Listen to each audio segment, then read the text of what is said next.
It wasn't that I didn't want to live anymore, it's just I didn't want to live with the pain that I was feeling anymore.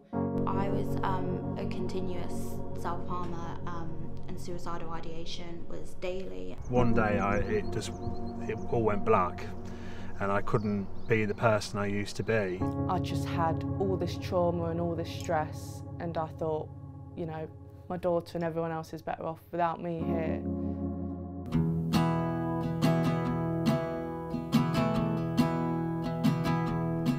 In England, 1 in 4 people will experience a mental health problem of some kind every year. Here in Leicestershire, the issue has been addressed with an investment of resource that has been described as life-changing and life-saving, yet doesn't involve any clinical or medical training. Hi, I'm VJ.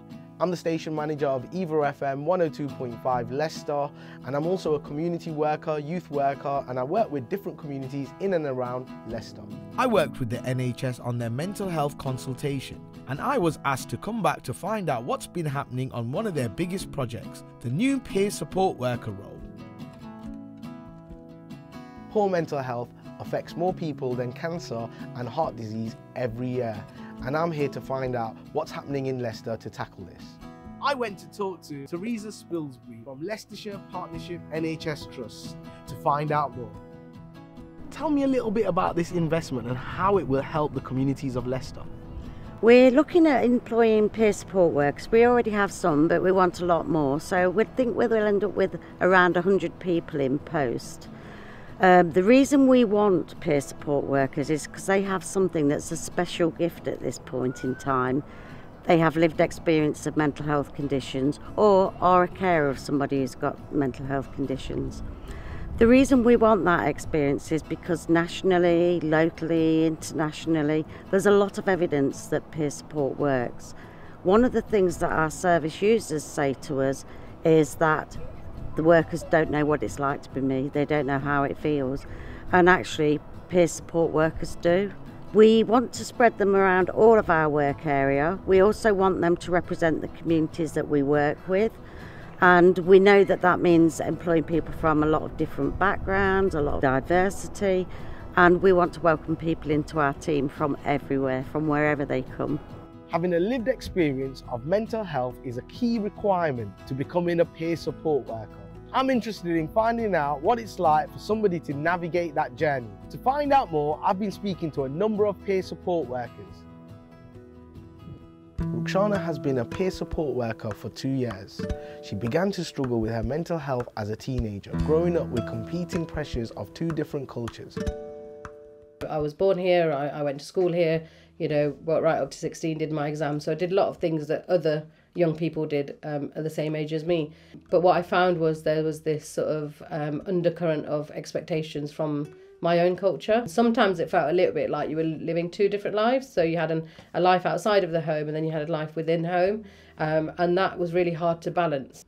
I probably had some kind of mental health issues earlier than I actually recognised them myself. I wasn't aware of it probably from the early onset. But I did get to a point where I started to withdraw and I ended up spending a lot of time at home. I gave up my job. I just didn't have that interest in life anymore. The really dark place that I talk about, and I think I often hear a lot of people talk about this dark place that I can resonate with, was I think the lowest point. I think lived experience brings something different because we have our own experience of what we may have tried, what worked, what didn't work, and bringing that to other people where we can share that. So you can sit in a place, I think, with people in a different way when you have your own lived experience. Mercedes is a recovery worker who experienced issues with mental health as a young adult after entering what turned out to be an abusive relationship. She recalls being unable to reach out and ask for help and says had a peer support worker been available, things would have been very different. Looking back now, there were signs from the get-go. However, I just ignored it because I felt sorry for him. He gave me a sob story about his childhood, which related somewhat to mine, so I just wanted to love someone and hope they would love me in return. They knew I wanted to leave the family home, so that was their opportunity to get control and get me to move in as quick as I did. And then that's when the physical abuse started. I literally had no hope. I felt I had no positive things around me. I just had all this trauma and all this stress. I didn't have many people around me that suffered with their mental health, or if they did, they were very closed off about it and did not want to speak. So having that peer support worker would have made a difference to kind of say, you know, you're not alone, there is support, we're here to help you. My journey would have been completely different if I had that support. Charlie is a peer support worker. He suffered from a steep mental crash in adulthood, resulting in a diagnosis of psychosis. Since recovering, he has completed training as a peer support worker to give something back.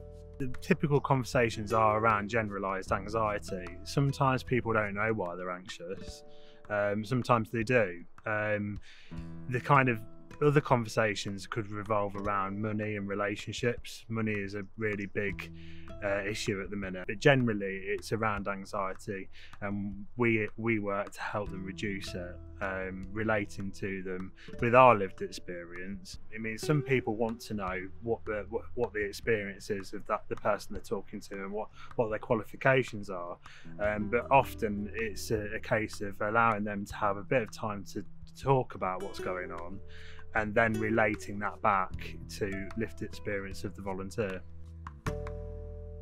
Look at the people around you right now. Statistically, 1 in 4 will have a mental health issue of some sort throughout the year. I'm going to speak to the people of Leicester to find out how much this hits home. Have you ever suffered mental health illness? Yes, I have. During the COVID lockdown, I struggled with depression for a year. I was on medication for it. Been on, used to be Prozac, about 20 years. A lot of people around me in my circle have had like bad mental health, I would say. I've had manic depression. Poor mental health affects everyone, regardless of age, gender, your faith, or your background. There are a range of triggers, and sometimes people have been living with these issues and maybe hiding them since childhood. Leanne started working as a peer support worker in 2020. Like many others, Leanne's experience with mental health started at a very young age. Now she works with children and adolescents, using her valuable insights to help them work through it. When you're in it, when you're in that situation, you don't know what you're going through isn't normal. Everything in your life is how you've always known it. When I meet people in the community, people seem a lot more relaxed, like it's a lot easier. I mean, no one kind of wants to be in a clinical setting. Sometimes it's not always that easy. I had a young person, I was working alongside a clinician.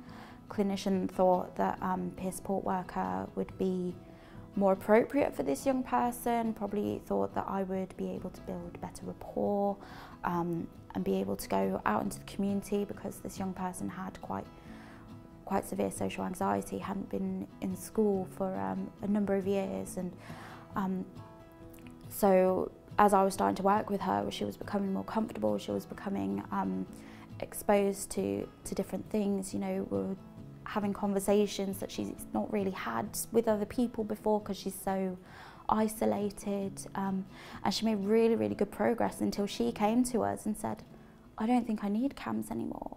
This investment in peer support workers clearly is a huge boost to local communities and will make a tangible difference to people suffering with mental health issues. If you think you might need help or would like to speak to someone, then take that first step. Talk to someone who understands what you are going through. Talk to a peer support worker.